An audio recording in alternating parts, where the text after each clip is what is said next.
Pumasok pa rin ako kahit masama yung pakiramdam ko. Pilitin ko, kailangan ko kasing kumilos ng kumilos para pagpawisan ako. Kung nandun lang ako sa bahay, nakaiga, ako pagpapawisan yan, baka lalong lumala. Kaya kailangan ko magtrabaho. Sayang kasi yung araw na hindi ako papasok. Wala naman akong gagawin sa bahay. Kaya buwan ko na lang. Total kaya pa naman ng katawang. Pag na lang siguro, pag hindi na kaya yun, magpapahinga talaga. Hindi kaya pa naman.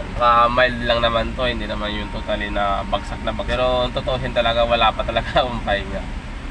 Diretso talaga yung biyahe ko dito. Kahit linggo, pumapasok talaga ako, bumabiyahe. Tapos kung may pagkakataon na second trip, kumukuha talaga ako ng second trip para may pandagdag yung biyahe. Kaya ang biyahe ko dito, per biyahe. Pag nakadalawang biyahe ka, bali dalawa din yung ibabayad. Bali magiging 2 days yung mo isang araw. Pag nakadalawang biyahe, per biyahe. Pag may second trip, gulang ako ng basta kaya. Pag hindi naman nakaya, ayaw ko naman, umayaw naman ako. Sinishare ko lang yung buhay ko dito, kahit ganito yung sitwasyon ko, iba yung pakiramdam, bumabiyahe talaga ako para hindi masayang yung araw. Pag nandun lang ako sa bahay kasi wala akong gagawin. Kaya mas magandang pasok na lang ako, at least may kikitain pa. Kasi ako lang talaga yung naghahanap buhay sa bahay. Kaya nasasayangan ako pag hindi ako pumapasok.